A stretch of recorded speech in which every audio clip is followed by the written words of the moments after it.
Irfan Amisena sebagai dosen pemilu pada LID 2 kali ini dan penilai pada UAS LID 2 kali ini. Kami dari LAU MPR ingin mempresentasikan hasil UAS kami dan dengan anggota daripada saya sendiri Cap Simpson, berikutnya Excel, Egy, Dharma, Nela, dan Kristina. Dan berikutnya adalah latar belakang daripada usaha kami adalah kami sebenarnya kenapa menjual kopi adalah karena kami terbiasa sering nongkrong dan mengkonsumsi kopi, dan kami melihat juga banyaknya permintaan daripada pasar terhadap kopi itu sendiri, dan juga akan lebih baik ketika kami menawarkan lebih banyak varian rasanya. Dan berikutnya adalah tujuan daripada usaha kami ini adalah ingin melakukan kegiatan sosial berupa donasi dari ambil dari sebagian dari keuntungan daripada usaha kami. Untuk tahap selanjutnya saya akan menjelaskan sedikit tentang tujuan ide bisnis kami. Sederhananya, kami memiliki 3 tujuan ide bisnis. Yang pertama itu mengedukasi dalam hal yang berfaedah. Yang kedua, belajar tentang entrepreneurship. Dan yang ketiga yang jelas kami mencari profit. Lalu pada saat selanjutnya kami membahas tentang masalah. Nah, sebelum adanya Black Cafe di dekat daerah sekolah Darul Gufron yang mana menjadi target pasar kami, jadi pada saat pulang sekolah anak-anak di sana itu kesulitan untuk membeli minuman dingin karena rata-rata untuk penjual usaha yang menjual minuman dingin itu sangat cukup jauh ya. Jadi yang paling dekat pun itu sekitar jarak 500 meter dari daerah sekolah.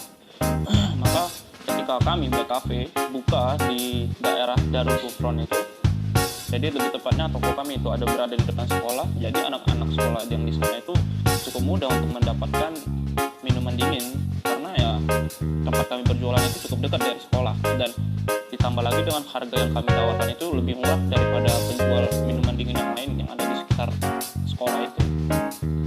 Nah, dengan adanya ini kita masuk ke tahap solusi. Nah, dengan adanya Black Cafe yang menyediakan minuman dingin di daerah yang cukup strategis yang tadi saya sebutkan seperti depan sekolah tersebut, jadi memudahkan untuk bagi anak-anak sekolah untuk mendapatkan minuman dingin dengan varian rasa yang sesuai dengan apa yang mereka inginkan atau dengan selera mereka, dan juga harga yang cukup relatif murah untuk kalangan anak-anak sekolah. Nah, jadi kita masuk kepada bagian produk utama. Berdasarkan data best seller kami, berdasarkan minuman yang sering dibeli itu adalah Milo dan Cappuccino. Itu adalah 2 produk yang memang menjadi peminat terbanyak dalam penjualan kami. Lalu muncul pertanyaan, kenapa harus sekarang kami membuka usaha Black Cafe ini? Jadi kami membuka usaha ini bukan sekedar semena-mena saja. Jadi karena kami melihat ada peluang di situ, dan zona kami berada pada zona yang cukup strategis, dan saingan yang kami hadapi juga bisa dikatakan tidak ada, ataupun produk yang serupa yang dijualkan seperti kami ini pun tidak ada. Jadi kenapa tidak gitu? Itulah alasan, beberapa alasan. Jadi kenapa harus sekarang kami membuka usaha ini di sekolah Darul Gufron itu. Nah, seperti halnya tadi target pasar kami. Nah, sesuai dengan lokasi usaha kami yang berada di depan sekolah, jadi target pasar utama kami adalah anak-anak sekolah. Jelas sekali pasti anak-anak sekolah, namun tidak menutup kemungkinan. Jadi target utama kami adalah anak-anak sekolah, dan target umum kami masyarakat yang ada di sekitar. Nah, dalam usaha kami bagaimana cara pemasaran kami? Nah, ada 3 cara dalam pemasaran kami. Yang pertama itu melalui sosial media. Kita bisa sebut seperti Instagram, Facebook, dan beberapa media sosial lainnya bisa kita lakukan untuk media pemasaran. Lalu kita membuka dalam bentuk voucher. Jadi kalau misalkan dalam ketentuan kami nanti berapa minuman yang mereka beli, maka mereka akan mendapatkan voucher, dan lalu voucher yang dikumpulkan itu sesuai dengan ketentuan kami nanti akan mendapatkan minuman gratis. Itulah bentuk pemasaran kami. Dan terakhir itu karena kami membuka ajang donasi di sini, maka ya kita bisa hadapi gitu loh, bisa melek akan kebersamaan. Jadi ini juga bisa menjadi dasar kami untuk melakukan pemasaran. Selanjutnya saya akan menjelaskan tentang kompetitor. Kompetitor yang sejenis dengan produk kami sejauh ini tidak ada di daerah tempat kami berjualan. Tapi kompetitor yang menurut kami itu semacam produk lain itu ada, karena itu kan di dekat area sekolah. Jadi kemungkinan kompetitor itu ada, tetapi yang untuk sejenis dengan produk kami itu tidak ada, melainkan berbeda dengan produk kami. Nah, jadi keuntungan di kami itu kami mendapatkan tempat yang strategis, dan juga kompetitornya itu tidak ada. Mungkin kompetitor yang sejenis dengan minuman itu kayak jus, minuman anak yang murah-murahan itu. Tetapi seperti yang sejauh ini sesuai dengan produk kami itu menurut kami belum ada sih. Kalau ada pun pasti itu agak jauh dari area sekolah. Nah, jadi keuntungan kami di sini ya kami langsung berhadapan dengan sekolah sehingga anak-anak pun tidak perlu untuk berjalan atau ke tempat yang lebih jauh daripada kami, karena kami juga membuat harganya lebih murah dan juga varian rasanya yang disukai memang betul-betul untuk anak-anak banget. Nah, di sini kami merasa kompetitor yang sejenis itu tidak ada. Kalau kompetitor yang tidak sejenis menjual makan ringan seperti telur gulung, cilok, yang menurut kami yang itu tidak sejenis dengan produk kami. Nah, di sini saya juga akan menjelaskan tentang model bisnis. Model bisnis itu terdapat ada juga tentang key partners. Nah, sebelum kami membuka usaha kami ini, kami juga melihat daerah di mana kami akan membuka usaha kami ini. Nah, daerah usaha kami ini dekat dengan grosir maupun toko-toko ecer lainnya, jadi mempermudah kami untuk mendapatkan bahan baku. Begitu juga dengan key activities, menjual makanan, jual minuman dingin, begitu juga menjual makanan ringan. Value proposition, nilai jual, harga murah, ya itu yang seperti saya jelaskan barusan, bahwasanya harga kami ini sangat terjangkau untuk daerah anak sekolah maupun dekat di daerah pemukiman. Barang atau value-nya rasanya cocok dengan selera masyarakat maupun anak-anak. Jadi orang tua pun pasti tidak keberatan karena ini tidak ada mengandung bahan-bahan kimia yang lainnya yang membuat anak-anak itu menjadi sakit. Itu tidak. Propositionnya kemasan menarik. Nah, kami membuat kemasan itu yang unik sehingga anak-anak pun merasa kayak tertarik untuk membelinya. Customer relationship-nya itu kami membuat seperti promo voucher. Jadi setiap pembelian beberapa pieces mendapatkan satu pieces gratis secara gratis. Akan tetapi voucher ini harus dikumpulkan sesuai dengan ketentuan yang berlaku. Nah, kalau channelsnya tuh kami dari sosial media sih, seperti Instagram maupun mungkin sosial media yang lainnya akan kami pelajari lebih lanjut lagi supaya toko kami ini atau usaha kami ini lebih dikenal orang banyak lagi, bukan hanya di kalangan anak sekolah tetapi di tempat yang lainnya ataupun di kalangan yang lainnya juga. Kalau customer segment itu ada anak sekolah, ya seperti kalau di daerah lokasi tempat kami membuka usaha ini ya memang kami berada di depan anak sekolah, sehingga tujuan utama kami adalah ataupun target utama kami adalah anak sekolah.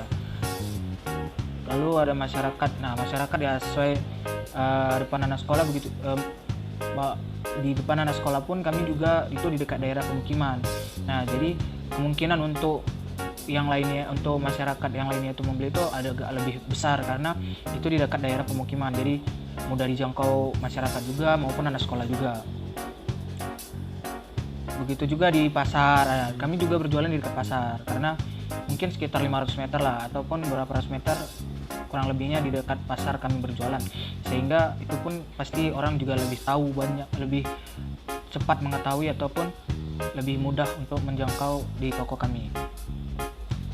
Key resource-nya tuh anak sekolah ya, seperti target utama kami tadi tuh karena kami berjualan di depan sekolah ya, jadi kami menunjukkan target utama kami ini ke anak sekolah. Cost structure-nya ini seperti sewa kios ya, sewa kios sudah kami perhitungkan sebelumnya mungkin sekitar 300.000, listrik air ya sekitar 150.000 kurang lebih. Kalau bahan bakunya itu mungkin kurang lebih hampir sama ya, sekitar 500.000 lah per bulan, karena kami juga harus menyimbangkan dengan pendapatan kami maupun supaya yang kami ini menutup ke yang lainnya, kayak untung kami menutupi dari bahan baku kami sehingga kami tetap mendapatkan untung di situnya. Revenue streams, cash delivery ya, kami pembayarannya itu melalui cash saja. Kami belum merambah ke Gojek karena kami pikir di sini anak sekolah ya, jadi kami nggak usah terlalu ke Gojek banget karena takutnya di situ kita pasti dari segi benefit ataupun profit pasti akan berkurang, karena untuk menjalin hubungan kerjasama di Gojek pasti kami harus kena potongan. Lagi pula target utama kami adalah anak sekolah ya, karena di depan anak sekolah jadi nggak perlu pakai Gojek ataupun sejenisnya lainnya, jadi kami memakai es delivery aja sejauh ini. Sekian penjelasan dari saya, terima kasih banyak. Baik, saya akan menjelaskan tentang keuangan dan legal business dari usaha kami, yaitu Black Cafe. Kenapa kami menamakan Black Cafe? Karena mungkin mayoritas dari kelompok kami memang suka ngopi. Jadi kami buat ide tentang kafe, ini mana kafe ini tujuannya bukan untuk mencari laba, tapi tujuan utamanya adalah kegiatan sosial. Nah, kegiatan sosial ini kami terinspirasi dengan nama kelompok kami, Law Empire, di mana ini sangat berkaitan dengan pemerintahan di negara itu harus melayani rakyat dengan sebaik-baiknya ya. Itu usaha kecil yang bisa kami lakukan sebagai rakyat muslim. Jadi ya dengan usaha yang kecil ini kami berharap kami mendapatkan keuntungan yang bisa kami bagikan untuk orang lain, tapi kami tidak rugi juga gitu. Kami tidak mendapatkan untung yang sangat kecil juga, tapi sangat timpal lah menurut kami. Dari sisi keuangan kami menghitungnya dari per gelas, keuntungan per gelas. Jadi kami menjual minuman yang dimana saya jelaskan sedikit tentang ada 4 topping di sini yang kami jual, yaitu minuman dasarnya Milo dan cappuccino. Toppingnya adalah centang, bubble, keju, dan Oreo. Nah, setiap topping kami jual harga Rp1.000 untuk anak-anak sekolah dan masyarakat umum juga. Nah, kalau mereka beli 4 topping sekaligus, maka mereka yang pertama pasti harga Rp10.000, karena kami menjual yang botol original itu Rp6.000, kemudian ditambahkan topping. Kalau 4 berarti Rp10.000. Nah, jadi kalau mereka beli botol yang Rp10.000 dengan 4 topping, maka mereka juga dapat voucher. Nah, voucher ini jika dikumpulkan sudah mencapai 10 voucher, kami bisa menukarkan dengan 1 botol minuman yang ada 4 topping juga, tinggal pilih Milo atau cappuccino. Nah, jadi di sini kalau kami menghitung gelas, ada kalau misalnya kami bermodalkan 100 gelas, kami sudah menghitung di PPT kami 100 gelas modalnya adalah Rp351.000. Itu sudah kami hitung per gramnya berapa, jadi kami bagi.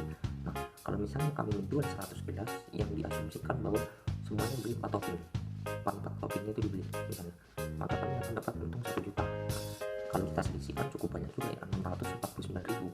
Nah, kalau dilihat dari keuntungan kotornya 1 juta itu, kami akan donasikan 10% untuk orang yang membutuhkan. Nah, itu tujuan kami, yaitu implementasinya dari pemotongan 10% keuntungan kami akan didonasikan untuk orang yang membutuhkan. Nah, kalau kita itu dari aspek 100 gelas, kalau misalnya kami bisa menjual 300 gelas, maka 10% keuntungan kami akan kami donasikan. Jadi menurut kami tidak terlalu, memang labanya tidak terlalu besar, tapi kami melihat tujuan kami dari membuat usaha ini terinspirasi di mana kalau kita lihat pendapatan negara itu bukan dari BUMN, pendapatan negara, tapi dari pajak. Bahkan mungkin 80%. Kalau kita lihat tahun ini pendapatan negara bisa sampai 1.800 sekian triliun, sedangkan yang bukan pajak hanya 370-an triliun. Itu sangat berbeda jauh. Oke, tadi kami sudah menghitung laba, di mana laba itu ya tujuannya untuk melanjutkan usaha demi kelangsungan nanti, untuk supaya bisa kami gunakan untuk kegiatan sosial selanjutnya, dan untuk prospek kedepannya juga. Kalau untuk keuangan sebetulnya untuk menambah nilai laba kami, untuk kami berikan bantuan sosial pada orang lain, sebetulnya ada beberapa strategi juga bahwa jika ada beberapa orang yang ingin seperti berikan saran atau semacam ide untuk kami tambahkan topping ini, itu misalnya Coco Crunch tambah topping yang lain, kami akan coba dan kami tes juga apakah anak-anak sekolah suka atau tidak. Itu juga bisa menambah keuntungan kami. Dan dari legal business saya akan membahas tentang sebetulnya tujuan kami mungkin hampir sama dengan koperasi kan, tapi kalau kita lihat dari aspek hukum, koperasi itu kan minimal 20 orang yang harus mendirikan itu 20 orang, jadi 20 anggota. Jadi karena kami 5 orang, saya pikir ini bisa dikatakan ide, karena memang tidak dalam peraturan perundang-undangan juga kami tidak melihat secara rinci dalam pembuatan usaha dagang ini. Kalau usaha dagang ini mungkin kami bisa dalam bentuk maskap, bisa ya membutuhkan anggota yang dimana pemiliknya bersama juga nanti. Akan tapi nanti pertanggung jawabannya masing-masing. Nah, kalau dari aspek legal bisnis, mungkin mungkin hanya sekedar formalitas menurut saya, karena kalau kita lihat dari hukum kebiasaannya dan membuat usaha dagang ini yang tidak terlalu besar seperti PT atau CV atau firma atau yayasan mungkin atau koperasi, ini kalau saya lihat dari kebiasaannya bahwa dalam membuat UB itu membutuhkan izin usaha kepada kantor wilayah Departemen Perindustrian dan Perdagangan setempat. Jadi kalau di Batam itu ya kami daftarkan di sana kantor perindustrian, dan kemudian juga didaftarkan juga izin tempat usaha. Jadi yang pertama izin usaha, kemudian izin tempat usaha di pemerintah daerah. Jadi sama juga didaftarkan pertama izin usaha dan izin tempat usahanya, sehingga mungkin kalau menurut saya supaya bisa data di mana setiap kota perkembangannya dalam siapa yang membuat UMKM UB PT di data di sana di pemerintah daerah supaya tertata. Menurut saya hanya dari aspek itu sih, kalau supaya untuk mengetahui berapa banyak warga di kota yang membuat suatu UB dan lain sebagainya.